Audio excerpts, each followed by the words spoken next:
Friends, ఈ రోజు మనం బుచ్చినాయుడు కంట్రీగా తూర్పు వీధి అనే మూవీ గురించి ఎక్స్ప్లెయిన్ చేసుకుందాం. మూవీ స్టార్టింగ్ లో మన హీరో ఊర్లో అందరికంటే ముందే లేచి పవన్ కళ్యాణ్ సుస్వాగతం మూవీలోని డైలాగులు వింటూ ఫ్రెష్ గా స్నానం చేసి తొలి ప్రేమ మూవీ చూడటానికి థియేటర్ కి వెళ్తాడు.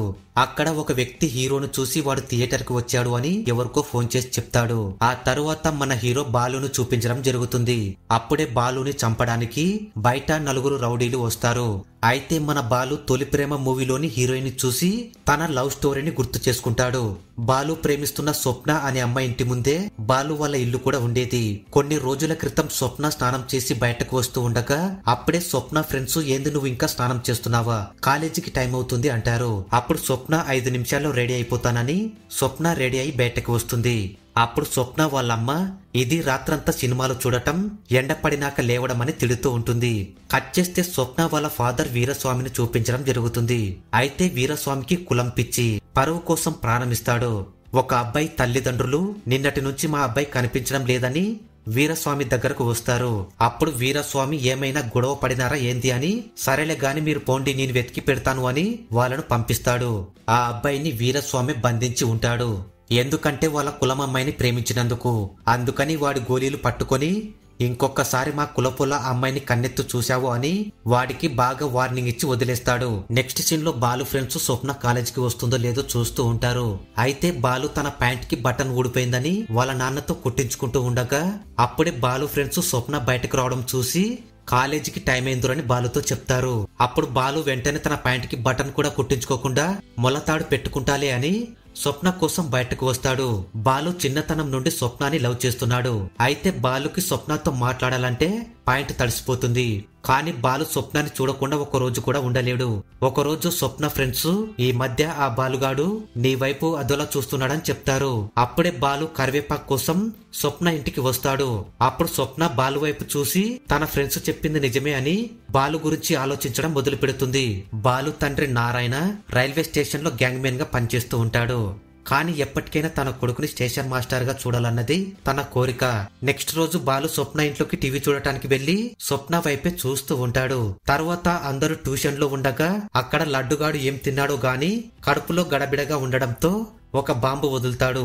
దానితో ఆ ట్యూషన్ మాస్టారు ఒరే బండోడ శబ్దం రాకూడదు అన్నాను కదరా అని లడ్డుగాడికి ఒకటిస్తాడు. కాని బాలు స్వప్న వైపు చూస్తూ ఉండగా బండక్క అడ్డు వస్తుంది. దానితో బాలు రబ్బర్ కావాలి అంటాడు. అప్పుడు స్వప్న తన రబ్బర్ ని బాలుకి ఇస్తుంది. స్వప్న చేతులు బాలుకి తగలడంతో బాలు చాలా హ్యాపీగా ఫీల్ అవుతాడు. ఆ రోజు రాత్రి బాలు ఇలా అయితే కాదు అని స్వప్నకి ఒక లవ్ లెటర్ రాస్తూ ఉంటాడు.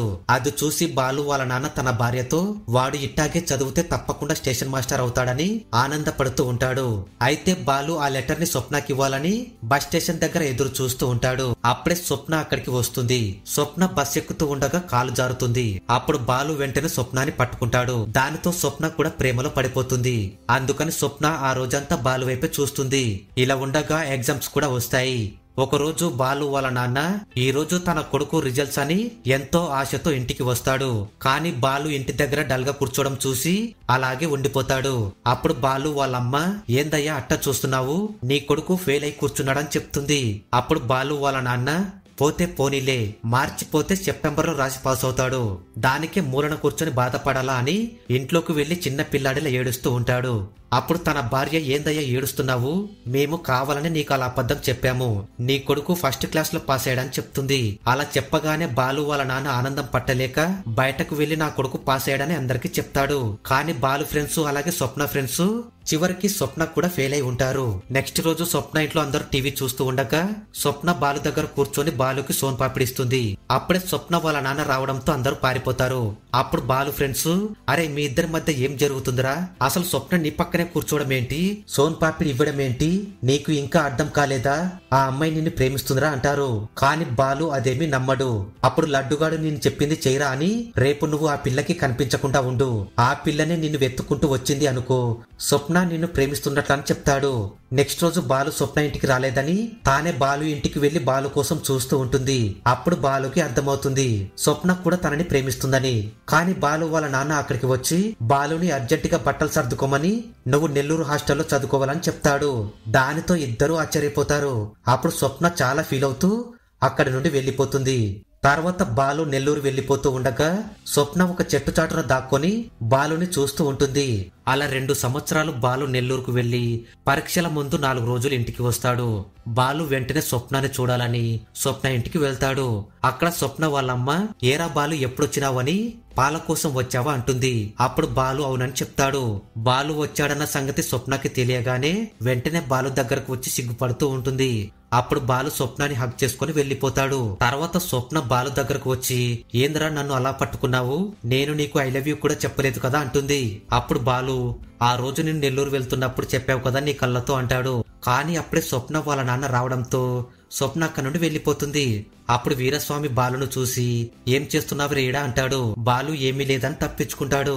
నెక్స్ట్ రోజు స్వప్న బాలుని కలవడానికి గుడికి వెళ్తుంది. స్వప్న బాలుని కలిసి ఇంటికి తిరిగి రాగానే స్వప్నకి వాళ్ళ మామయ్యకి పెళ్లి సంబంధం ఫిక్స్ చేస్తారు. దానితో నెక్స్ట్ రోజు బాలు స్వప్న బాగా ఆలోచించి ఈ రోజు రాత్రి లేచిపోవాలని నిర్ణయించుకుంటారు. తర్వాత బాలు స్వప్నాన్ని తీసుకుని వెళ్లిపోతాడు. కొద్దిసేపటి తర్వాత స్వప్న వాళ్ళ అమ్మకి తన కూతురు లేదన్న విషయం తెలుస్తుంది. అందుకని వీరస్వామిని నిద్రలేపి నీ కూతురు కనిపించడం లేదు, దాని బట్టలు కూడా లేవని చెప్తుంది. దానితో వీరస్వామి చాలా ఆశ్చర్యపోతాడు. కట్ చేస్తే తొలి ప్రేమ మూవీ చూస్తున్న బాలుని రౌడీలు పొడిచి వెళ్లిపోతారు. తర్వాత బాలు తల్లిదండ్రులు హాస్పిటల్ కు తీసుకుని వెళ్లి ఎంతో కష్టపడి డాక్టర్ ని ఒప్పించి మా వాడిని బతికించండి అని అడుగుతూ ఉంటారు. సీన్ కట్ చేస్తే బాలు స్వప్న చాలా దూరం వెళ్లి ఒక వ్యక్తి సహాయంతో ఇద్దరు ఒక రూమ్ లో ఉంటారు. కానీ ఈ విషయం స్వప్న వాళ్ళ మామయ్యలకు తెలిసి వాళ్ళమ్మను కొడతారు. కూతుర్ని ఎలా పెంచాలో తెలియదా అని ఆమెను చంపాలని చూస్తారు. అప్పుడు వీరస్వామి నా కూతురు లేచిపోయిందన్న సంగతి ఊర్లో ఎవరికి తెలియదు, ప్రెసిడెంట్ తో గుట్టు చప్పుడు కాకుండా పంచాయతీ ఏర్పాటు చేశాను, అప్పుడు చూసుకుందాం అంటాడు. తర్వాత నారాయణ ప్రెసిడెంట్ దగ్గరకు వస్తాడు. అప్పుడు వీరస్వామి బామర్దులు నారాయణని కొడతారు. అసలు వాళ్ళు ఎందుకు కొడుతున్నారో నారాయణకి తెలియదు. అప్పుడు ఆ ఊరి ప్రెసిడెంట్ మీ వాడు వీరస్వామి కూతుర్ని తీసుకుని పోయాడని చెప్తాడు. దానితో వీరస్వామి ఈ విషయం ఇంకా ఊర్లో ఎవరికి తెలియదు, రేపొద్దుని కల్లా నా కూతురు నా ఇంట్లో ఉండాలా, లేదంటే నీ కొడుకు శవం నీ ఇంట్లో ఉంటుంది అంటాడు. దానితో నారాయణ తన కొడుకును తలుచుకుని చాలా ఫీల్ అవుతాడు. ఇక్కడేమో బాలు స్వప్న రేపు ఉదయమే పెళ్లి చేసుకోవాలని మాట్లాడుకుంటూ ఉంటారు. కానీ వీరస్వామి బాలు ఫ్రెండ్స్ ని వాళ్ళు ఎక్కడికి వెళ్లారో చెప్పమని ఇద్దరిని బెదిరిస్తాడు. అప్పుడు వాళ్ళు బాలు స్వప్న ఎక్కడ ఉన్నారో చెప్పేస్తారు. నెక్స్ట్ రోజు బాలు స్వప్న ఇద్దరు ఒక గుడిలో పెళ్లి చేసుకుంటారు. కానీ స్వప్న వాళ్ళ మామయ్యలు వాళ్ళ కోసం వెతుక్కుంటూ వస్తారు. ఇక బాలుకి స్వప్నకి పెళ్లైపోవడంతో ఆ రోజు రాత్రి వాళ్ళ ఫస్ట్ నైట్ అని ఇద్దరు చాలా టెన్షన్ పడుతూ ఉంటారు. ఇలా ఉండగా స్వప్న వాళ్ళ మామయ్యలు స్వప్నకి బాలుకు రూమ్ ఇప్పించిన వ్యక్తి దగ్గరకు వచ్చి ఈ ఫోటోలో ఉన్న వాళ్ళను ఎక్కడైనా చూశావని అడుగుతారు.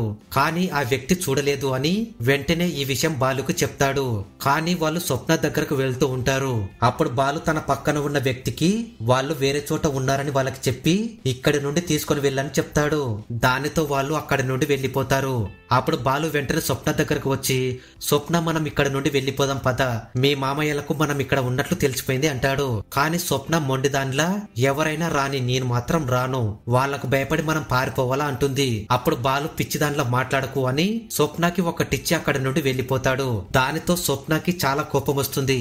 అయితే బాలు స్వప్నాన్ని కొట్టకుండా ఉండవలసింది, నన్ను నమ్మి వచ్చిన పిల్లని అలా చేసి ఉండకూడదు అని వెంటనే స్వప్నకి సారీ చెప్పాలని వస్తాడు. కానీ స్వప్న వెళ్లిపోయిందని తెలియగానే బాలుకి గుండెగినంత పని అవుతుంది. అందుకని బాలు కూడా వెంటనే ఊరికి వెళ్లిపోతాడు. అక్కడికి వెళ్ళగానే బాలు స్వప్న ఇంటికి వెళ్లి స్వప్నతో మాట్లాడాలి అంటాడు. కానీ వాళ్ళ నాన్న బాలుని ఇంటికి తీసుకుని వెళ్లిపోతాడు.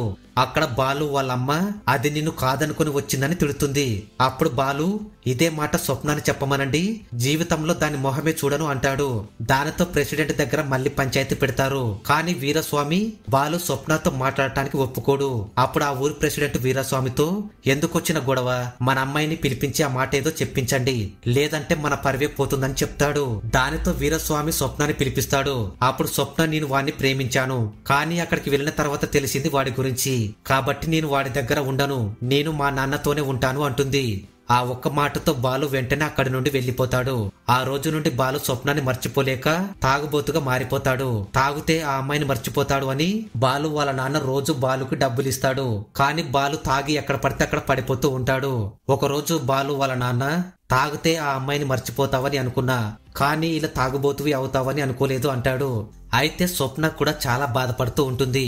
అప్పుడు స్వప్న వాళ్ళమ్మ ఎంత బాధపడేదానివి ఆ రోజు ఎందుకు అబద్ధం చెప్పావు అంటుంది. కానీ ఆ రోజు జరిగింది ఏమిటంటే స్వప్న ఉన్న ప్లేస్ ని వాళ్ళ మామయ్యలు కనిపెట్టి స్వప్నాన్ని బలవంతంగా ఊరికి తీసుకొచ్చి ఉంటారు. ఆ తర్వాత వీరస్వామి బాలుని ఎక్కడ చంపేస్తాడు అన్న భయంతో స్వప్న ఆ రోజు అలా అబద్ధం చెప్పింది. ఇలా ఉండగా ఒక రోజు స్వప్న వాంతులు చేసుకుంటుంది. దానితో స్వప్న ప్రెగ్నెంట్ అన్న విషయం తెలుస్తుంది.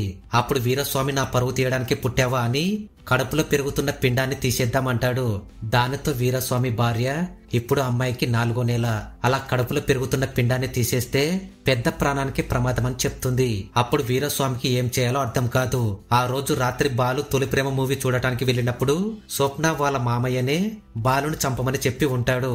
కట్ చేస్తే హాస్పిటల్లో ఉన్న బాలుకి మెలకువ వస్తుంది. బాలు కళ్ళు తెరిచాడన్న విషయం స్వప్నకి వాళ్ళమ్మ చెప్పగానే స్వప్న తాను ప్రెగ్నెంట్ అన్న విషయం బాలుకు చెప్పాలనుకుంటుంది. కట్ చేస్తే బాలు ఫ్రెండ్స్ హాస్పిటల్ కి వస్తారు. అప్పుడు బాలు నన్ను చంపాలని చూసింది ఎవర్రా అని అడుగుతాడు. అప్పుడు లడ్డుగాడు ఇంకెవర్రా ఆ వీరస్వామి బామర్దులే అని చెప్తాడు. దానితో బాలు వెంటనే వాళ్ళను చంపేస్తానని అంటాడు. అప్పుడు లడ్డుగాడు వెళ్లి చంపురా, చంపి నువ్వు కూడా జైలుకు వెళ్ళు. అసలు మీ నాన్న నిద్రపోయి ఎన్ని రోజులైందో తెలుసా? మీ అమ్మ తిండి తిని ఎన్ని రోజులైందో తెలుసా? 4 రోజుల నుంచి వాళ్ళు ఇక్కడే ఉన్నారు. వాళ్ళకి నువ్వు తప్ప ఇంకెవరు లేరురా అని చెప్తాడు. తర్వాత బాలు స్వప్న వాళ్ళ ఇంట్లోకి వెళ్లి కూర్చుంటాడు. దానితో అందరూ బాలును చూసి ఆశ్చర్యపోతారు. అప్పుడు బాలు మీ బావ కోసం నన్ను చంపాలని అనుకున్నారు. స్వప్న ఎప్పుడైతే నన్ను కాదనుకుందో ఆ రోజే నేను చచ్చిపోయాను. కానీ ఇప్పుడు నేను బతకాలని అనుకుంటున్నాను. ఎందుకంటే నేను చావు బతుకుల మధ్య హాస్పిటల్లో ఉన్నప్పుడు మా అమ్మ నాన్న ఎంత ఏడ్చారో నాకు తెలుసు. మా నాన్న కళ్ళల్లో చిరునవ్వు చూడటానికి నేను మనిషిలాగా మారాలని అనుకుంటున్నాను అని చెప్పి సంతోషంతో వాళ్ళ ఇంటికి వెళ్తాడు. కానీ అక్కడికి వెళ్లి చూస్తే బాలు వాళ్ళ నాన్న చనిపోయి ఉంటాడు. అప్పుడు స్టేషన్ మాస్టారు 25 సంవత్సరాలు మీ నాన్న గ్యాంగ్ మెన్ గా పనిచేశాడు. 5 కిలోమీటర్ల దూరంలో వచ్చే రైళ్లు కూడా అది కూత వేయకుండానే ఆ ట్రైన్ ఏదో చెప్పగలడు మీ నాన్న. అలాంటి వాడిని ట్రైన్ గుద్దడమేంట్రా? డ్యూటీలో ఉండగా చనిపోతే ఆ జాబ్ కొడుకు వస్తుందని నీ భవిష్యత్తు కోసమే వాడు చనిపోయాడు అని చెప్తాడు. దానితో బాలు చాలా ఫీల్ అవుతాడు. వాళ్ళ నాన్న అంత్యక్రియలు అయిపోయిన తర్వాత బాలుకి వాళ్ళమ్మ ఒక నిజాన్ని చెప్తుంది. నారాయణ తన కొడుకు బాధ చూడలేక వీరస్వామి దగ్గరకు వెళ్లి నీ కూతురు నా కొడుకు ఇద్దరు లేచిపోయి పెళ్లి చేసుకున్నారు. ఇప్పుడు నీ కూతురికి 4వ నెల అని నాకు తెలుసు. కాబట్టి నా కోడల్ని నేను తీసుకెళ్తానని చెప్తాడు. అప్పుడు వీరస్వామి నా కూతురు ఇంటి దగ్గరే ఉంది, తీసుకుని వెళ్ళు. కానీ వెళ్లే ముందు నేను అడిగిన దానికి సమాధానం చెప్పు అంటాడు. నా కూతుర్ని గవర్నమెంట్ జాబ్ ఉన్న వాడికి ఇచ్చి పెళ్లి చేద్దామని అనుకున్నాను. ఆ జాబ్ నీ కొడుకుందని అంటాడు. అందుకోసమే నారాయణ తన కొడుకు సంతోషం కంటే నాకు ఇంకేది ముఖ్యం కాదు అని తన ప్రాణాలను తీసుకున్నాడు. ఇలా ఉండగా స్వప్న ప్రెగ్నెంట్ అన్న సంగతి ఊర్లో అందరికి తెలిసిపోయి ఉంటుంది. అందుకని వీరస్వామి బామర్దులు మన అమ్మాయి గడప దాటిందంటే మన కులపొల ముందర తల దించుకోవాల్సి వస్తుంది. మనం తల దించకూడదు అంటే మన అమ్మాయి తల ఉండకూడదు అంటారు. అప్పుడు వీరస్వామి కూడా నాకు పర్వే ముఖ్యమని చెప్పి వెళ్లి చంపేయడని చెప్తాడు. ఇలా ఉండగా బాలు ఫ్రెండ్స్ ఆ రోజు స్వప్న నీకేం కాకూడదని అలా వచ్చేసింది. పైగా ఇప్పుడు స్వప్న ప్రెగ్నెంట్ అని కూడా చెప్తారు.